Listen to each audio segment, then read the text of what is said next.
Radio France Politique. Jean-François Aquili. Bonsoir, Marine Le Pen, présidente du Front National et candidate à l'élection présidentielle et l'invitée de Radio France Politique. Bonsoir Marine Le Pen. Bonsoir. Et bienvenue ici même. Nous évoquerons avec vous la crise, la survie de l'euro et votre campagne présidentielle aussi, également, parfois concurrencée, vous le verrez, par une partie de la majorité. Pour vous interroger ce soir, Olivier Bost de France Info, Hubert Huertas de France Culture, Benoît Bouscarel du Move, et nous retrouverons en fin d'émission Cécile Bidot de France Bleu Nord, en direct de Lille. Et pour animer Radio France Politique, Jean-François Aquili de France Inter. C'est bien dit, merci. Vous pouvez nous suivre tout en images sur notre site politique.radiofrance.fr et poser vos questions d'ores et déjà sur les réseaux sociaux, Twitter et Facebook. À vous, Olivier Bost, pour le contexte. Si vous êtes avec nous ce soir, Marine Le Pen, c'est parce que faire campagne se révèle un art difficile, bien plus difficile en tout cas que de se faire un prénom, Marine, pour se distinguer de Jean-Marie, bien plus difficile que de conquérir le parti de votre père, le Front National, et bien plus difficile que d'avoir toiletté quelques idées pour rendre l'extrême droite plus moderne, plus fréquentable, moins caricaturale. Je vous le disais, une campagne difficile car vos derniers rendez-vous n'ont pas convaincu, que ce soit un voyage épique aux États-Unis ou la présentation il y a une semaine d'un programme non chiffré. Et pendant ce temps-là, l'UMP continue de s'attaquer avec Claude Guéant à ce qui a toujours constitué votre fonds de commerce, l'immigration massive et l'insécurité. Dans le même temps, sans abandonner les thèmes de prédilection de l'extrême droite, votre nouveau discours économique tarde à produire ses effets. Et il reste pour vous une question, Marine Le Pen, comment ne pas vivre en 2012 ce que votre père a vécu en 2007, voir ses voix siphonnées par Nicolas Sarkozy? Voilà tous ces sujets que nous allons aborder dans un temps. Une réaction à ce mini-portrait, Marine Le Pen, cette mise en situation. Excusez-moi, c'est une entrée en matière dont le moins qu'on puisse dire, c'est qu'elle est tout de même relativement partiale. Bon, d'abord, j'aimerais au début de cette émission indiquer pour la énième fois que je réfute ce terme d'extrême droite et je le réfuterai à chaque fois qu'il sera prononcé. Vous dites quoi, vous je suis à la tête d'un projet qui est un projet national face à des candidats qui ont un projet mondialiste et je ne vois pas ni de près ni de loin en quoi mon projet est un projet d'extrême droite. Le Front National n'a jamais été d'extrême droite. Non, le Front National n'est pas d'extrême droite. Il ne l'était pas hier, il ne l'est pas aujourd'hui. L'extrême droite, vous savez, mais on pourrait discuter de ça longuement, plaide pour un pouvoir autoritaire. Nous plaidons pour la démocratie la plus absolue, le référendum d'initiative populaire, la proportionnelle à toutes les élections. Nous pensons que nous croyons aux valeurs de la République, à la liberté, à l'égalité, à la fraternité. Que nous défendons. Mais pourquoi Non, je ne suis pas la droite, moi, parce que vous voyez, si j'étais la droite dure ou la droite extrême, je voudrais faire plus que ce que fait Nicolas Sarkozy, plus de privatisation, plus d'ultralibéralisme, plus d'immigration. Je ne veux pas faire cela. J'ai un projet qui est radicalement différent du sien, dont la nature est différente, comme elle est différente d'ailleurs de celui de M. Hollande. Alors, seule certitude ce soir, vous êtes très en forme. Première question sur l'Europe en crise et sur l'euro. Elle vous est posée par Hubert Huertas de France Culture. Je suppose que vous avez lu le journal du dimanche de ce matin. Le titre « L'euro passera-t-il Noël ?» Est-ce que c'est une exagération médiatique ou bien est-ce que vous avez le même avis ? Vous le savez, Monsieur Huertas, ça fait de très nombreuses années que, au seul, il faut bien dire, j'ai dit que la zone euro n'était pas viable, que l'euro n'était pas viable. Et je ne m'en suis pas plainte, d'ailleurs, puisque je considère que l'euro est à l'origine de beaucoup de troubles de notre économie. Aujourd'hui, je suis rejointe sur cette analyse par énormément d'observateurs, beaucoup d'économistes, beaucoup de journalistes qui hier encore me traitaient avec le plus grand mépris et qui aujourd'hui pensent que l'euro pourrait ne pas passer l'hiver. Il est évident qu'il pourrait ne pas passer l'hiver. Et il ne s'agit pas pour moi de jouer les Madame Irma, mais je crois qu'on est au bout du système, que chacun s'en rend compte, que toutes les solutions qui sont proposées ne visent en réalité qu'à gagner un peu de temps, du temps qui coûte de plus en plus cher et un temps même qui coûte un prix exorbitant aux Français. On voit bien que la seule solution passe par la multiplication des cures d'austérité, par l'aggravation d'une solidarité européenne qui va nous obliger à prendre en charge non seulement l'aggravation de notre propre dette, mais celle des pays voisins, et surtout que derrière cela, il y a le grand danger du fédéralisme européen, c'est-à-dire de la perte de notre souveraineté. Vous qui voulez revenir au franc, que se passera-t-il si j'ai 100 € dans la poche? Vous êtes élue présidente. Ça se passera peut-être donc avant que vous soyez élue présidente, mais alors imaginons, vous êtes au pouvoir, que deviendront mes 100 euros? Alors je crois que ce qui m'apparaît pragmatiquement le plus efficace, c'est une parité 1 franc, 1 euro. Ça veut dire que votre C'est-à-dire baguette que qui si coûte j'ai 1 100 euro... j'ai 100 francs. Oui, mais Je la vais- baguette qui coûte 1 euro, M. Huertas, coûtera aussi 1 franc. Par conséquent, il n'y aura aucun changement en réalité pour les Français dans leur vie quotidienne. Mais si j'ai 1 000 euros à la caisse d'épargne, ça équivaut à 6 000 francs environ. On multiplie par 6. Mais non, parce que Voilà. à partir Donc du moment là, où on vous m'annoncez choisit... que- Mais non, monsieur, parce que quand on choisit la parité... Bon, encore une fois, votre loyer de 500 euros par mois vaudra 500 francs par mois, votre baguette de 1 euro par mois vaudra 1 franc, etc., etc. Par conséquent, il n'y aura pas de perte de pouvoir d'achat liée à la parité. Et je l'ai voulu ainsi parce que vous avez bien vu que lorsque l'on est passé du franc à l'euro, ça a entraîné une valse terrifiante des étiquettes et une augmentation spectaculaire des prix qui a été d'ailleurs cachée aux Français. Officiellement, on a refusé d'admettre qu'il y avait eu une augmentation très importante des prix à la consommation. Mais non, il n'y en aura pas, puisque comme il n'y aura pas de valse et des étiquettes, puisque 1 franc vaudra 1 euro, eh bien, il ne pourra pas y avoir de manipulation sur les prix des produits. Olivier Bost. Dans votre idée maintenant, vous gardez l'euro quand même, c'est-à-dire que c'est un franc indexé sur l'euro. Non, pas du tout. Nous envisageons la possibilité de conserver l'euro monnaie commune. C'est ce que dit Jean-Pierre Chevènement. L'euro est Q. Parce que nous pensons qu'il peut avoir sa place et que ça n'aurait pas les inconvénients qu'a la monnaie unique. Votre discours a évolué sur ce sujet-là. Non, on avait déjà évoqué cette possibilité de conserver une monnaie commune. Ce que nous rejetons, contestons formellement, c'est évidemment cette monnaie unique. Donc vous n'écartez pas d'y revenir création... un jour, c'est ce que Thibault de la Tocquenay a dit vendredi. Non, mais M. C'est Thibault faux, de la ma Tocquenay source n'est pas bonne. a exposé son avis propre point de vue, personnel, mais qui en n'est pas le l'occurrence, vôtre. ni le mien, ni celui du cap économique qui est chargé du projet présidentiel et de sa mise en œuvre législative. Marine Le Pen, en quoi la sortie de l'euro et le retour au franc nous mettrait à l'abri des spéculateurs et du marché? Parce que la réalité, c'est que ça n'est pas un acte isolé, le retour à la monnaie nationale. Il va s'effectuer, si vous voulez, c'est un moyen, la monnaie. C'est pas une fin en soi. Mon but, c'est pas par idéologie de dire on va sortir de l'euro parce qu'il faut sortir de l'euro. Parce que je pense qu'une économie ne peut réellement être efficace que lorsqu'elle a une monnaie qui y est adaptée. Or, le problème majeur de l'euro, c'est que c'est une monnaie beaucoup trop forte pour notre économie. Cela, chacun l'admet. C'est une monnaie qui va à l'Allemagne, mais ça n'est pas une monnaie qui va à l'économie française. Il faut donc une monnaie qui soit dévaluée par rapport à la valeur de l'euro actuel. Ça va entraîner quoi? Écoutez, ça va entraîner une augmentation des exportations, puisque nous allons avoir un gain de compétitivité. Comprenez-moi bien, pour obtenir une compétitivité, il n'y a pas 50 solutions. Soit on baisse le système de protection sociale et les salaires, c'est ce qu'est en train de faire en réalité le gouvernement depuis des années, directement ou indirectement.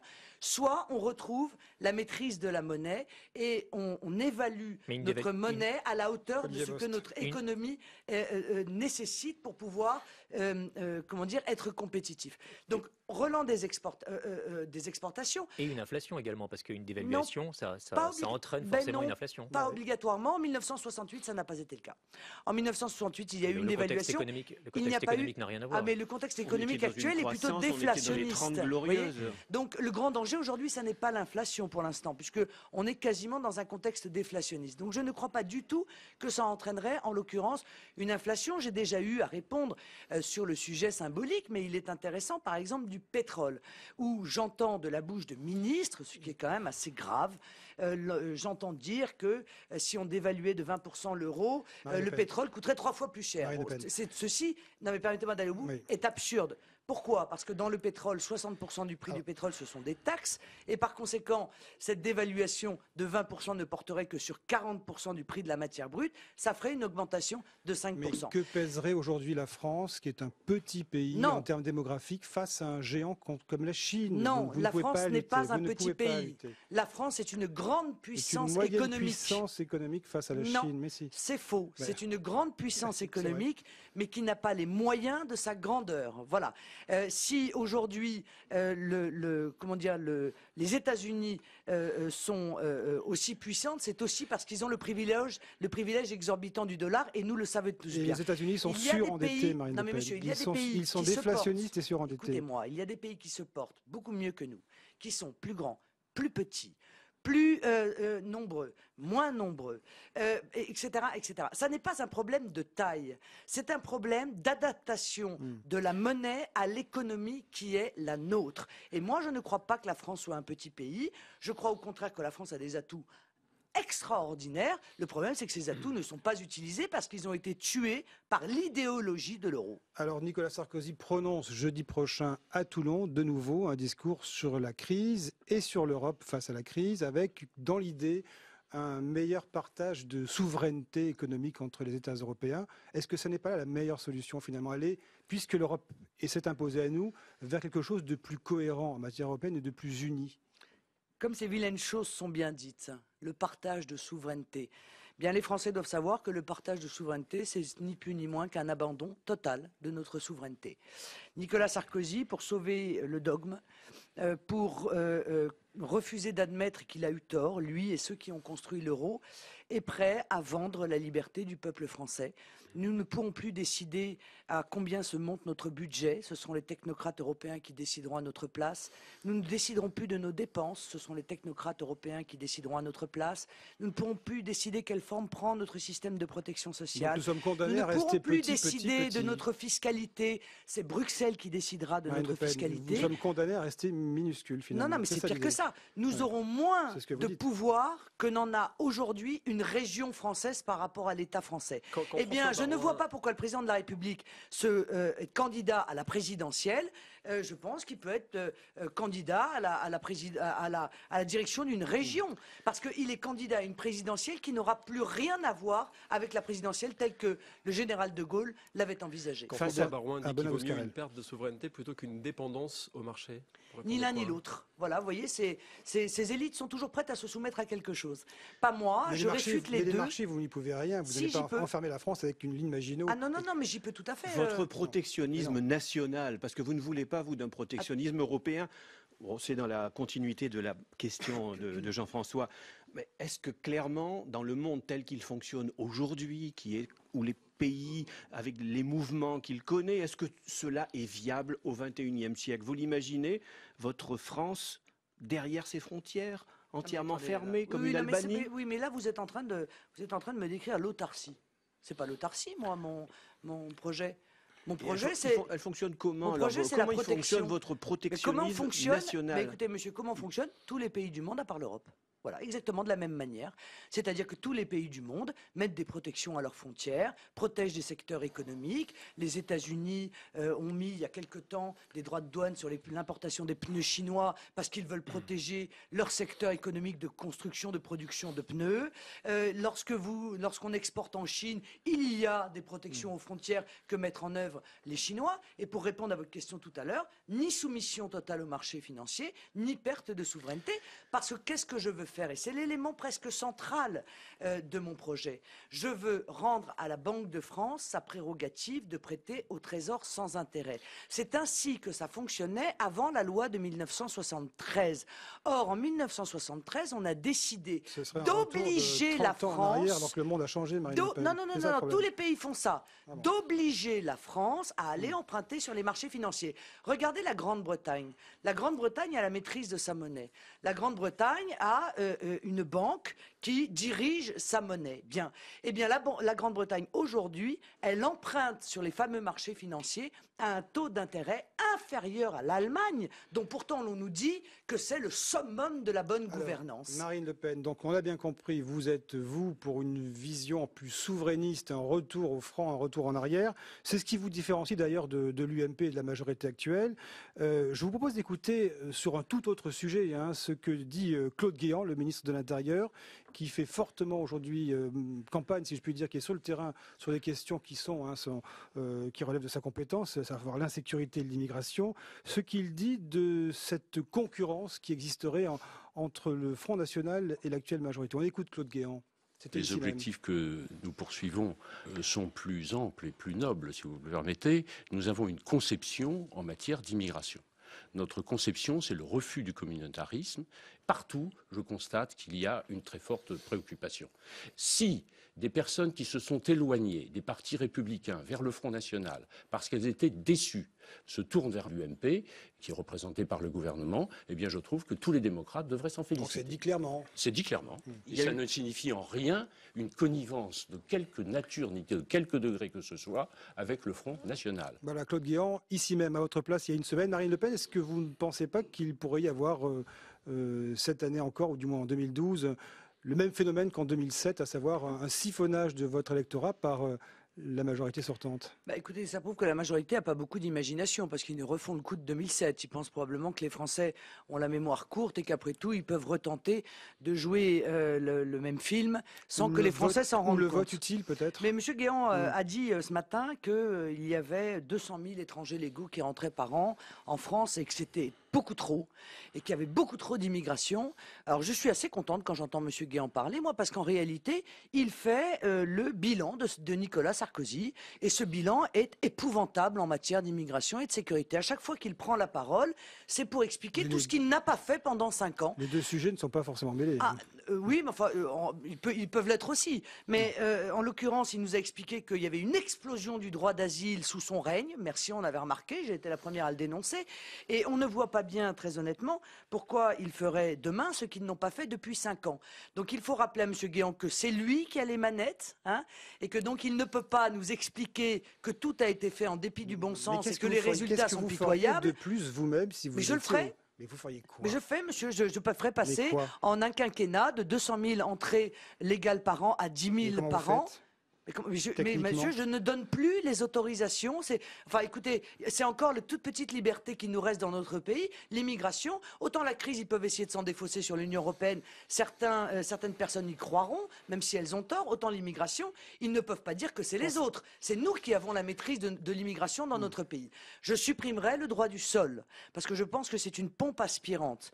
La nationalité française, c'est tout se mérite. Pour vous, l'immigré, c'est toujours un peu l'adversaire, l'ennemi, j'ai C'est pas l'impression. l'adversaire. L'immigration est un problème, monsieur Apathy. L'immigré n'est pas C'est mon Achille, ennemi.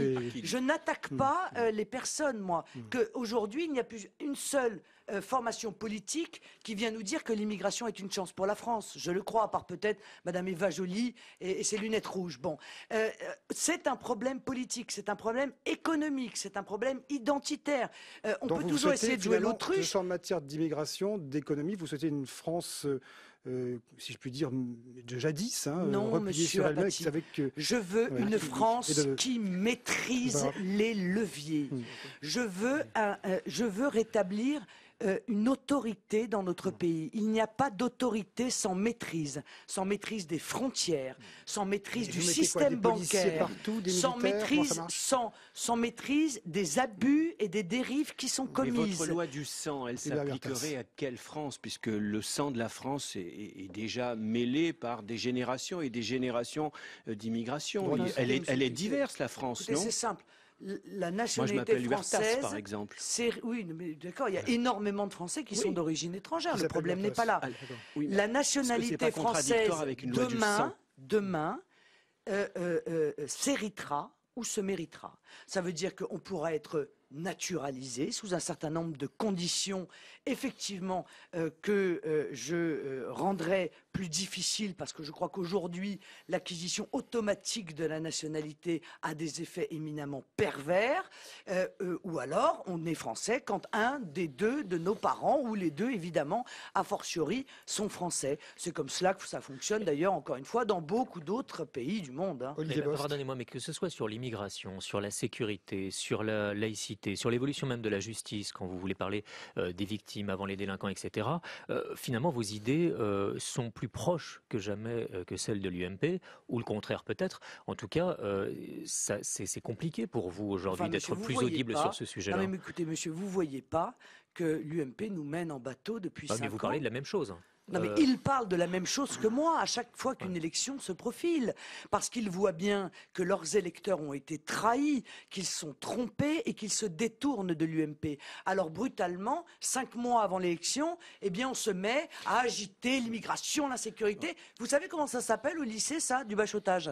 Voilà, c'est le mauvais élève, c'est le cancre qui a rien fait pendant toute l'année et qui, un mois avant le bac, se met à bachoter en vitesse en espérant avoir l'examen. Mais en politique, ça a des conséquences, cela. Parce que pendant 5 ans, eh bien, leur inaction et même l'action négative qu'ils ont eue a eu des conséquences dans la vie de tous les jours des Français, a appauvri notre pays, a endetté notre pays. Je vous rappelle qu'en matière de dette, permettez-moi un petit rappel, en 2004, tout de même, souvenons-nous que M. Sarkozy était ministre de l'économie.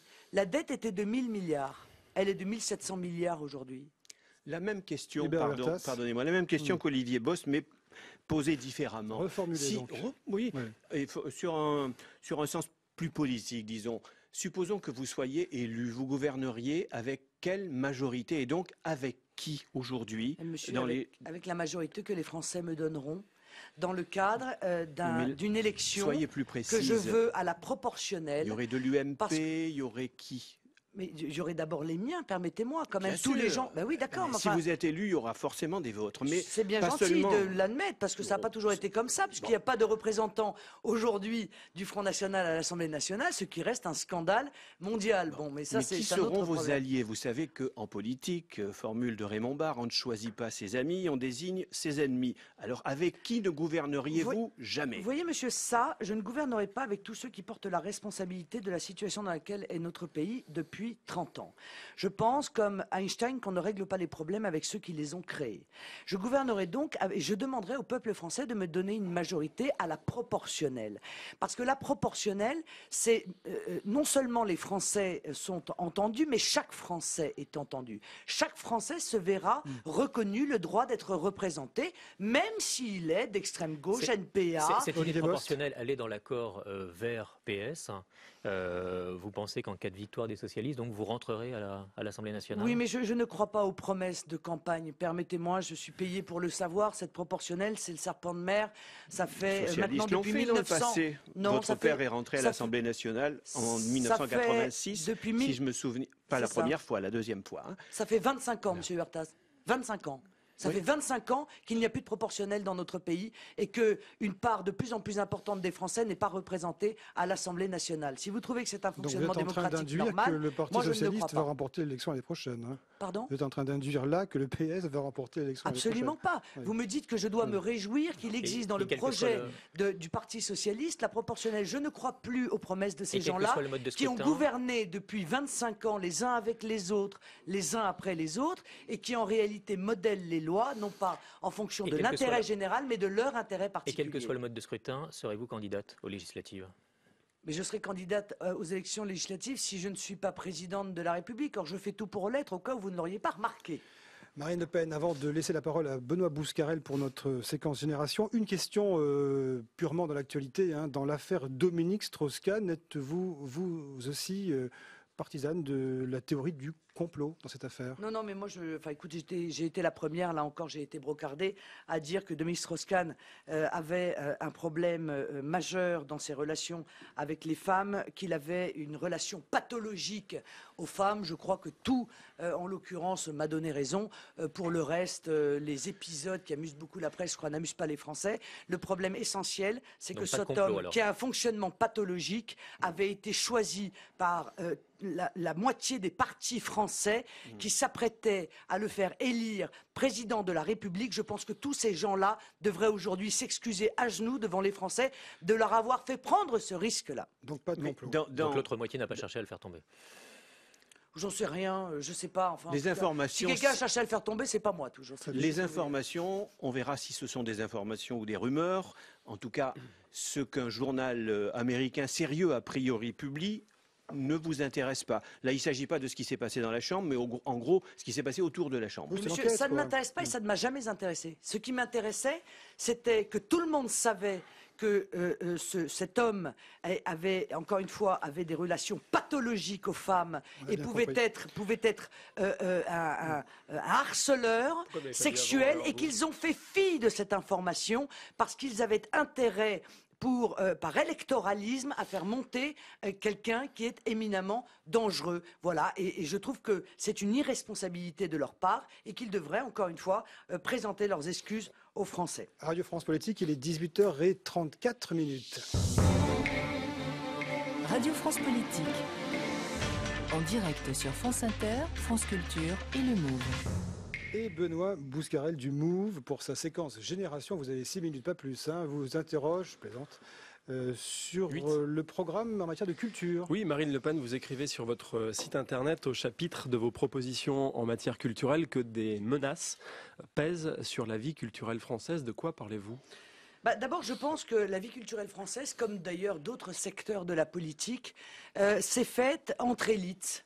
Et qu'on a fait sortir le public, le peuple en réalité, des choix qui étaient les choix culturels.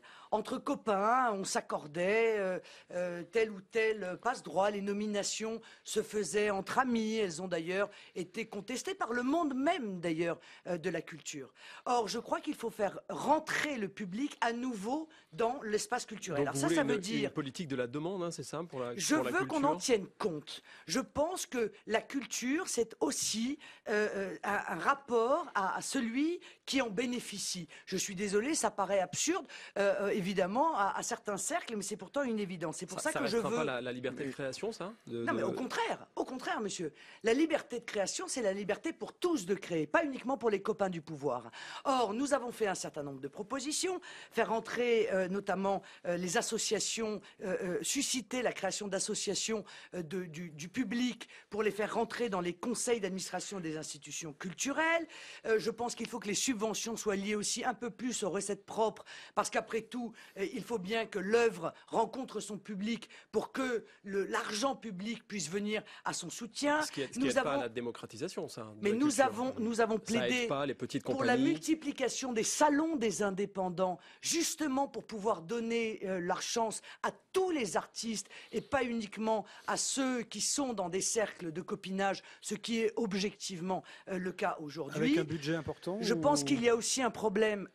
Pour l'instant, objectivement, pour l'instant, à budget constant, compte tenu de la situation de crise dans laquelle nous sommes, la culture reste à budget constant. Pourquoi êtes-vous si sévère ? Même si, permettez-moi, je pense que dans les conseils régionaux aussi, il y a tout de même un effort à faire et un contrôle à faire aussi sur les subventions qui sont importantes et qui sont souvent accordées, là encore, par électoralisme, par clientélisme, par copinage. Alors vous dites aussi que la globalisation menace la culture française, mais on gagne plus à la globalisation qu'on en pâtit. On gagne à l'extérieur de la France. La culture française s'exporte très bien. Oui, la culture française s'exporte très bien grâce à l'exception culturelle française. Voyez-vous, c'est la priorité nationale que je veux voir mettre en œuvre en matière d'emploi, en matière de logement. Eh bien, voilà un domaine qui montre que lorsque l'on donne la priorité à la culture française, celle-ci se développe. C'est exactement le sens du projet donc qui est le mien. vous mettez égal entre la priorité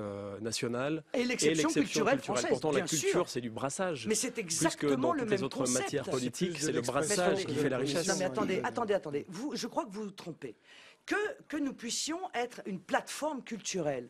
Évidemment, la culture doit bouger, doit passer les frontières. Nous devons accueillir des artistes différents, des expositions. Mais il faut aussi que la nôtre de culture puisse s'exporter. Or, le rôle des pouvoirs publics, c'est aussi d'aider à développer notre propre culture. Et ça a été le rôle de l'exception culturelle française. Moi, je ne demande que cela, que la culture, encore une fois, s'exporte, que la culture française fasse l'objet d'une aide de la part des pouvoirs publics. Mais vous voulez quand même favoriser les artistes français, c'est aussi un droit du sang en matière artistique. Enfin écoutez, c'est quand même normal que les pouvoirs publics français aident la culture française, ça me paraît légitime, c'est ce que font d'ailleurs chaque pays, et c'est tout à fait normal. Enfin, c'est ce qui se passe en France aussi. Je trouve ça, oui, mais c'est bien ce que je dis, mais enfin on a l'air de trouver ça absurde. Pourquoi êtes-vous si sévère avec la vie culturelle française? À vous entendre, il ne se passerait rien. Avez-vous noté que nos théâtres sont pleins, que le public vient voir, que le public... J'ai dit qu'il se passait rien. Oui, on a j'ai pas l'impression, dit ça en du tout. entendant votre préambule, que Pas nous du sommes dans un état catastrophique Mais de je n'ai- sous-développement culturel. Mais je n'ai Il pas y a du des tout dit ça. festivals partout. Mais je n'ai Il pas y a dit du ça, public monsieur. partout dans ces festivals. Je n'ai pas dit On vient ça, du monde monsieur. entier partout pour voir ces festivals. Pourquoi Non mais monsieur, n'avez-vous- non, mais on a vous êtes en train de me dire ce que je n'ai pas dit. Ben, Alors ça c'est-à-dire s'appelle que je suis la théorie du non-dit. Non, je suis frappé par votre préambule. Il est entièrement négatif. bien- Il n'y a uniquement que des Je n'ai- copains et des mais, coquins. écoutez, vous trouvez ça quand même négatif de dire que vous voulez que le public rentre Mais dans il la y vie est, culturelle? il y est. Trouvez-vous Il vient, négatif il de applaudit, dire il siffle. qu'il faut donner leur chance à tous les artistes, qu'il faut varier notre offre culturelle, qu'il faut garantir le dynamisme de la création vivante, ça existe qu'il un peu faut déjà, tout agir ça. pour éviter que les grandes boîtes de production se servent du statut des intermittents, parce qu'aujourd'hui, moi j'ai beaucoup entendu dire que les intermittents, abusaient de leur statut. En réalité, ce sont les boîtes de production qui abusent du statut des intermittents. Moi, au contraire, moi je suis pour le développement, encore une fois, de la culture, mais toute la culture, pas uniquement, encore une fois, ceux qui sont amis Mais il serait avec pas le assez pouvoir. nombreux pour remplir les Et dans salles. le milieu culturel, monsieur, régulièrement, dans le Marine Le milieu Pen, culturel, des- la première remarque et le premier reproche que font beaucoup d'acteurs du milieu culturel, c'est de dire que ça fonctionne par le copinage. Régulièrement, Marine Le Pen, des festivals en France sont amputés d'une partie de leur programmation en raison de la difficulté pour des artistes, notamment africains, d'obtenir des visas pour venir en représentation en France. Quel est votre avis là-dessus? On ne vous a pas entendu sur ces questions-là. Vous trouvez ça normal? Écoutez, j'ai absolument pas d'avis sur un sujet tel que celui-là. Vous m'exposez ça. Est-ce que c'est vrai? Je n'en sais rien. Oui, ça fait des années. Bon, écoutez, j'en sais rien. Je Tout le pense monde que en s'il y a des artistes africains qui viennent pour exprimer leur art, pourquoi pas? Je pense que si c'est limité, c'est probablement parce qu'il y a eu des abus. Parce qu'en réalité, on s'est aperçu que sous prétexte d'activité artistique, des gens se servaient de ces visas pour en réalité vous voulez obtenir quoi? le Vous droit voulez, de venir en France et y rester. Vous voulez quoi, une Il me culture semble- gauloise, Marine Il me Le semble Pen, que ou- ça a fait l'objet d'un article chez un de vos confrères, d'ailleurs, qui dénonçait justement l'abus qui avait été utilisé de ces filières. C'est au pouvoir public de mettre en place les contrôles pour vérifier que les artistes sont véritablement des artistes et que le visa qui leur est accordé est un visa temporaire pour venir exposer leur Donc c'est pas de œuvre la en tracasserie, France. c'est normal. Pardon? C'est pas de la tracasserie, d'après vous, c'est normal. Non, mais ça, je veux dire que ça fonctionne pas. C'est pas le seul domaine dans lequel ça fonctionne Qui pas. serait, hein. qui serait votre ministre Dernière de la question. Culture, Marine Le Pen? Écoutez, je vous le dirai. En temps Dites-le en temps nous ce voulu. soir, puisque vous voulez être élu Non, présidente monsieur, de la mais République, écoutez, il vous n'y a devez pas un avoir candidat. déjà Non, mais un monsieur, il n'y a gouvernement pas en tête. un candidat à la Qui serait votre présidentielle. ministre de la Culture? Écoutez-moi. Pas un candidat à la présidentielle qui répondra à votre Mais question. vous pourriez inaugurer Bien sûr. la chose. Hein. Merci Benoît Bouscarel pour cette séquence génération. Une question, Marine Le Pen, concernant l'actualité internationale. Quel est votre regard sur la tournure des événements aujourd'hui en Égypte, hein, ce que l'on a appelé les printemps arabes, mais également le résultat, c'est un autre sujet, il y a deux questions en une, la poussée des frères musulmans dans les élections au Maroc. Tout d'abord sur l'Égypte. Oui, enfin, vous dites que c'est deux éléments différents, c'est quand même assez semblable. C'est la poussée de l'islamisme, de mouvements islamistes dans l'ensemble des pays qui ont fait l'objet d'une révolution arabe. Ça a été vrai en Tunisie, c'est vrai en Égypte, c'est vrai aujourd'hui au Maroc, c'est vrai également, mais là on ne parle plus de démocratie parce que c'est un processus qui n'a rien à voir avec la démocratie, évidemment en Libye avec le CNT dont la première action a été d'appliquer la charia et donc de violer d'ores et déjà les engagements qu'ils avaient pris à l'égard des dirigeants européens BA, qui ont cru dans les promesses du CNT. Nous avons donc armé et mis au pouvoir des gens dont le premier acte a été de mettre en place la charia, profondément antidémocratique. Cette charia, c'est même la Cour européenne des droits de l'homme qui a dit que la charia était incompatible avec un processus démocratique.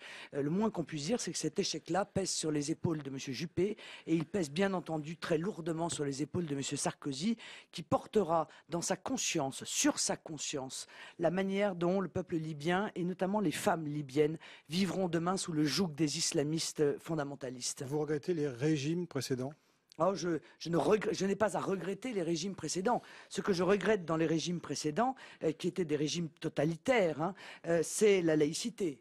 Parce qu'il m'apparaît que cette laïcité permettait à l'ensemble des communautés de vivre sans être persécutées, ce qui n'est pas le cas aujourd'hui. On a vu en Égypte et en Tunisie, entre l'ambassade d'Israël qui a été attaquée, entre le siège de la télévision qui a passé le film Persépolis qui a été brûlé. Les pressions se font de plus en plus fortes sur les femmes. Elles appellent à l'aide. Elles sont très inquiètes pour compte tenu du recul prévisible de leur statut. C'est vrai que c'est très inquiétant. Maintenant, qu'est-ce que vous voulez? C'est la démocratie. Dans les pays dans lesquels les peuples ont voté, s'ils veulent se voir appliquer une politique fondée sur l'islam, ça n'est sûrement pas à nous, pays occidentaux, de venir le contester. Je crois que c'est un recentrage, probablement dû d'ailleurs à la mondialisation identitaire sur l'islam. Pour vous, une politique étrangère, c'est la non-ingérence, c'est ça? Oui, je ne crois pas à l'ingérence, je crois à la diplomatie, je crois à l'équilibre, je crois à la puissance, mais je crois aussi au respect de la démocratie. Encore une fois, on ne peut pas être contradictoire, on ne peut pas espérer un processus démocratique, et lorsque ce processus démocratique intervient, dire on n'est pas content parce que ceux qui ont été amenés au pouvoir ne nous plaisent pas. Un mot sur votre déplacement, on vous en a parlé mille et mille fois aux États-Unis. Est-ce que, avec le recul aujourd'hui, sans tomber dans la polémique, est-ce que vous regrettez de vous être rendu aux États-Unis? C'était sous forme d'une impréparation? Mais pas du tout, mais ça c'est ce qu'ont raconté vos confrères. C'est ce qu'on a vu. Mais pas du tout, non, mais vous avez rien vu du tout, vous avez vu vos confrères. Qui vous ont raconté que pas du tout. J'étais très contente d'aller aux États-Unis. J'ai dit ce que j'avais à dire. Je suis allé voir, j'ai vu Ron Paul avec qui j'ai parlé de l'étalon or. Aujourd'hui, je m'aperçois que l'étalon or est quasiment plébiscité par les Américains. Oh, je suis trop modeste pour vous dire que j'ai eu la moindre influence, mais je suis contente d'avoir été dans le temps. Je suis allé devant le siège du FMI pour dire tout le mal que je pense de cette structure et de la manière dont elle affame les peuples. J'ai rencontré un certain nombre d'ambassadeurs, dont l'ambassadeur d'Israël auprès des Nations Unies. Qui l'a regretté par la suite. Oui, non, mais qui ne s'était pas trompé de porte, je vous rassure. C'est un ambassadeur et un diplomate de bien trop haut rang pour commettre une erreur pareille, avec qui j'ai longuement discuté justement de la situation d'ailleurs du printemps arabe. Je ne regrette absolument pas d'être allé aux États-Unis pour discuter avec ceux qui, comme moi, pensent qu'il y a un autre système monétaire international à mettre en œuvre. Votre campagne à l'étranger, rapidement, qu'est-ce que ce sera demain? Écoutez, demain, j'espère. De la Russie. Oui. Pourquoi la Russie? Je suis en train de préparer parce que je pense qu'un des axes stratégiques de la France doit passer par la Russie. Qui n'a jamais été un allié naturel de la France. Non, j'ai bien compris. Oui, j'ai bien vu que le mur de Berlin avait été mis sur roulette et qu'on laissait la Russie de côté à la demande, il faut bien le dire, des Américains. Mais je conteste cette soumission systématique de la France qui s'est aggravée depuis Nicolas Sarkozy au diktat américain. Je pense que la France doit défendre ses intérêts et que ses intérêts, c'est de développer un axe stratégique et géopolitique avec la Russie. Donc la Russie, nous allons maintenant à 18h47 rejoindre Lille. Radio France Politique, Jean-François Epinay. Et pour être plus précis, les studios de France Bleu Lille avec Cécile Bidot. Bonsoir Cécile. Est-ce qu'elle m'entend? Est-ce qu'elle me reçoit? Cécile Bidot de France Bleu Lille pour notre séquence vue d'ici. Écoutez, dès qu'elle est avec nous, vous nous faites signe. Marine Le Pen, je voudrais vous poser une question, moi, sur le déroulement de votre campagne. Est-ce que vous êtes pleinement satisfaite de ce qui se passe? Alors, on vous a vu très forte dans les sondages, quasiment à jeu égal avec ceux que l'on appelle les favoris aujourd'hui. Certains parlent de trou d'air de votre part. Qu'en pensez-vous? Non, je ne crois pas. Je crois que nous sommes dans une phase de consolidation à un niveau qui est spectaculairement haut, que nous n'avons jamais atteint à 5 mois d'une élection présidentielle. Il est vrai que nous sommes encore dans une situation un peu difficile. Nicolas Sarkozy est candidat sans lettre, ce qui d'ailleurs démontre une relative malhonnêteté, parce qu'il se sert de son statut de président de la République pour faire campagne. Ça. Oui, mais c'est pas. Oui, mais d'accord, mais c'est pas parce que tout le monde fait quelque chose de mal qu'il faut justifier le fait que ça deviendrait bien, si vous voulez. C'est mal, c'est malhonnête à l'égard des Français. Soit il est encore campagne, soit il ne l'est pas. Or, il avait disparu des écrans radars pendant des mois et des mois. Aujourd'hui, chaque jour, il y a un discours, chaque jour, il y a un 20h, etc., etc. Et à ce moment-là, qu'il dise clairement qu'il est candidat et qu'il soit soumis aux mêmes règles de fonctionnement que les autres candidats. Quand M. Fillon, permettez-moi, fait un discours entier contre François Hollande, vous n'allez pas me dire que le Premier ministre est dans son rôle de Premier ministre. Il est évidemment dans son rôle de soutien du candidat Nicolas Sarkozy. Le Premier ministre dans les institutions est le chef de la majorité. Oui, d'accord, mais en l'occurrence, le chef de l'opposition, ça n'est pas François Hollande, figurez-vous, c'est Madame Aubry. Par rapport à votre... Pardon Hubert, nous avons retrouvé, pardonnez-moi Hubert, Lille et France Bleu Nord. Cécile Bidot, est-ce que vous êtes avec nous? Oui, je suis là, j'étais là. Nous en sommes ravis. Vous avez la parole pour 6 bonnes minutes à vous, Cécile. Alors, Marine Le Pen, votre histoire avec le Nord-Pas-de-Calais commence en 2007 avec votre parachutage à Hénin-Beaumont, une commune du bassin minier fortement touchée par le chômage et où le Front National fait des scores importants. Aujourd'hui, vous êtes conseillère régionale et dès votre élection à la région, vous aviez prévenu, vous serez procédurière. Écoutez ce que dit de vous un de vos collègues conseiller régional socialiste et ancien ouvrier, Sylvain Stanesco. On part sur des palabres pendant des heures et des heures pour du vent parce qu'il n'y a rien de concret derrière. On est vraiment dans des effets de manche, c'est même plus que pinailler, on cherche délibérément la moindre virgule, le moindre mot, la moindre lettre pour pouvoir bloquer les décisions du Conseil régional. Pour les habitants du Nord-Pas-de-Calais, le gain il est de 0. Alors Marine Le Pen, est-ce que faire de la procédure dans l'hémicycle, c'est faire de la politique ? Exactement, madame. Exactement. Je sais que les socialistes n'aiment pas beaucoup respecter la loi. Eh bien, nous sommes obligés de les ramener à la loi. Je vais par exemple vous donner un exemple. Les socialistes ont fait croire aux habitants du Nord-Pas-de-Calais qu'ils donnaient de l'argent pour le plan cancer. On s'aperçoit en grattant dans ce plan cancer qu'il y avait dedans un plan de lutte contre le paludisme au Sénégal. Est-ce que vous croyez que les contribuables n'ont pas le droit de le savoir? Est-ce qu'il ne s'agit pas là d'une malhonnêteté et d'une insincérité? Par exemple, on donne de l'argent au lycée et l'on s'aperçoit en grattant que un des lycées construits est à Saint-Louis du Sénégal. Est-ce que c'est normal? On s'aperçoit que dans le plan climat, eh bien, on donne 150 000 € à l'Équateur pour leur demander de ne pas, produire du pétrole. Enfin voilà. Alors vous voyez cette procédure-là, oui, elle est utile pour montrer aux socialistes qu'ils ne peuvent pas tout se permettre, qu'il y a des règles, mais c'est vrai qu'ils ont eu l'habitude de n'avoir pas d'opposition pendant des décennies, et je comprends que ça doit leur faire étrange d'en avoir une qui soit en même temps efficace et utile, évidemment, à nos compatriotes. Marine et pour revenir à votre première question... Un autre exemple concret. Attendez une seconde, madame. Juste pour vous dire, mais ça c'est pour marquer ça dans vos tablettes ou dans vos fiches, mon histoire avec le Nord-Pas-de-Calais ne remonte pas à 2007. Elle remonte à 98, où j'ai été élue conseillère régionale de 98 à 2004 et j'étais candidate aux législatives en 2002. Est-ce que sur le sauvetage de SeaFrance, vous parliez d'exemples concrets, c'en est un. Le Conseil régional souhaite mettre sur la table 11 millions d'euros. Vous êtes prête à les suivre? Oui, je suis prête à les suivre, mais le Conseil régional a attendu le dernier moment, c'est-à-dire au moment où probablement ces 11 millions n'arriveront peut-être pas à sauver SeaFrance et à sauver la SCOP qu'a créée les salariés de SeaFrance. La réalité, c'est que ça fait des mois et des mois que nous attirons l'attention, que nous tirons la sonnette d'alarme par une motion d'urgence que les socialistes et l'UMP ont rejetée le 14 avril, une autre motion que les socialistes et l'UMP ont rejetée le 20 mai, etc., etc. Aujourd'hui, il est bien tard. Et puis, je vais vous dire de manière générale, l'UMP et le PS, abhorrent les conséquences des causes qu'ils adorent. Parce que si SeaFrance n'a pas pu être recapitalisée par la SNCF, c'est bien parce que l'UMP et le PS ont mis en place et fait voter dans le dos des Français un traité de Lisbonne qui interdit l'État français de venir au soutien d'une activité économique au motif que ça romprait avec la concurrence libre et non faussée. Alors c'est pas le tout d'avoir maintenant des larmes de crocodile, ce sont eux qui portent la responsabilité de l'impossibilité du sauvetage de SeaFrance. Alors Marine Le Pen, vous avez dit que si vous n'étiez pas élue à la présidence de la République, vous aviez l'intention de vous vous présenter ici à nouveau pour les législatives. Sans surprise, vous avez choisi cette 11e circonscription du Pas-de-Calais. Elle inclut Hénin-Beaumont. Votre challenger, finalement, ce ne sera pas Jack Lang, comme il en a été question à un moment.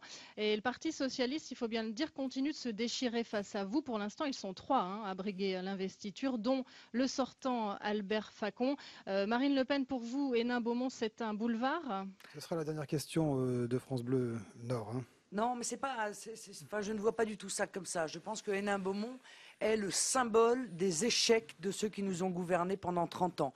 C'est le symbole de la désindustrialisation, des délocalisations, de l'appauvrissement de notre pays, de cette population qui est livrée à elle-même, qui ne réclame jamais rien, qui ne brûle pas de voiture et qui subit chaque jour un effondrement de son niveau de vie, qui développe une inquiétude massive à l'égard de l'avenir de leurs enfants et qui a été abandonnée, et notamment, il faut bien le dire, totalement abandonné par la gauche. Le Parti socialiste est devenu un parti de bobos. Ils ne défendent plus les ouvriers, ils ne les regardent même plus, et ils ont même dans leur think tank Terra Nova pris la décision définitivement de leur tourner le dos. Eh bien, les ouvriers et les classes populaires et moyennes peuvent compter sur nous, puisqu'elles ne peuvent plus, évidemment, depuis longtemps, compter sur le Parti socialiste. Merci à vous, Cécile Bidot de France Bleu Nord. On a fini par vous retrouver et c'est tant mieux. Merci et bonne soirée à vous et à une prochaine fois. Marine Le Pen, c'est la fin de cette émission. Il nous reste une poignée de minutes. C'est la séquence Twitter. Alors, s'il vous plaît, des réponses courtes à des questions courtes. Signes, c'est ça ? C'est parti. Exactement, avec une question d'abord sur Facebook. Sur votre site, on peut lire les manifestations de clandestins ou de soutien aux clandestins seront interdites. C'est effectivement dans votre programme. Est-ce bien cela la démocratie républicaine que vous avez défendue en début d'émission ? Ah, je suis désolé, mais les clandestins sont en situation illégale dans notre pays. Et par conséquent, je ne vois pas pourquoi ils auraient l'autorisation de manifester. Vous voulez revenir sur le droit de manifestation ? Je reviens sur le droit pour des gens qui sont des délinquants de manifester dans notre pays, oui. Et même pour ceux qui les et je suis même pour la suppression des subventions à l'ensemble des associations dont l'objectif est de venir en aide aux clandestins, parce qu'encore une fois, la clandestinité dans notre pays est un acte de délinquance. Alors toujours aussi rapide, sur le site Radio France Politique, votre père passait pour un régionaliste, là où vous passez pour une ultra-jacobine. Quelle est votre position sur la décentralisation ? C'est vrai que la semaine dernière, vous n'avez parlé que d'un État fort. Oui, j'ai parlé d'un État fort. Je pense que la décentralisation a commis des dérives qui sont très graves et qui aujourd'hui ont transformé nos régions en une sorte de retour de la féodalité. Donc oui, à des régions et des départements, d'ailleurs englobés, mais ça je ne peux pas l'expliquer, j'ai pas le temps, mais avec des compétences propres. Chacun, les Français doivent savoir que le Conseil général fait ça, le Conseil régional fait ça et l'État fait ça. Aujourd'hui, on a vu exploser les coûts parce que tout le monde veut se mêler de tout et tout le monde, évidemment, par définition, fait tout mal. Question courte, réponse courte, Hubert Huertas. Sur le site de Radio France Politique, quelle politique carcérale voulez-vous mener et quel en serait le budget ? Alors, nous sommes aujourd'hui à 50 000 places pour, je crois, 64 000 personnes emprisonnées. C'est une véritable honte pour notre pays. Il faut arriver à 90 000 places de prison, qui serait d'ailleurs la moyenne des pays européens. C'est nécessaire pour la justice, c'est nécessaire aussi pour ceux qui sont incarcérés, pour qu'ils vivent dans des conditions qui soient correctes. J'arrêterai de vendre les hôpitaux, les casernes, parce que ce sont des lieux qui peuvent être très facilement transformés pour accueillir du public, et j'en ferai des centres fermés, des centres ouverts, des centres semi-ouverts, dans lesquels je pourrais dégager en quelque sorte des places dans les prisons et les maisons d'arrêt traditionnelles. Sur le site et les centrales. Benoît Bouscarel. Ouais, Arthur, sur le site politique.radiofrance.fr, est-il concevable que vous formiez avec Jean-Pierre Chevènement et Nicolas Dupont-Aignan un gouvernement d'union nationale d'inspiration souverainiste ? On a entendu vos positions sur la monnaie commune. Et pourquoi pas ? Moi, je suis ouvert. Encore une fois, je n'ai d'hostilité à l'égard de personne. Je ne rejette aucune idée. Je suis pour le rassemblement. Je pense qu'un gouvernement d'unité nationale est quelque chose qui sera probablement nécessaire compte tenu des très graves difficultés qui pèsent sur notre pays. J'espère qu'ils changeront d'avis et qu'ils y participeront. Eux et d'autres. Marine Le Pen, une question en 10 secondes. Hervé Morin, candidat aujourd'hui. Il va venir chez vous à Hénin-Beaumont. Vous allez le voir, vous allez l'accueillir. C'est un début de campagne extraordinaire. Il va dans la ville qui a probablement voté le plus contre la Constitution européenne pour vendre l'Europe fédérale. J'avoue que c'est assez drôle. C'était donc Marine Le Pen, notre invitée, présidente du Front National et candidate à l'élection présidentielle. Merci à vous tous autour de la table. Merci à toutes les équipes techniques, radio et télévision. Pour ma part, je vous dis à la semaine prochaine pour une nouvelle édition de Radio France Politique. Merci.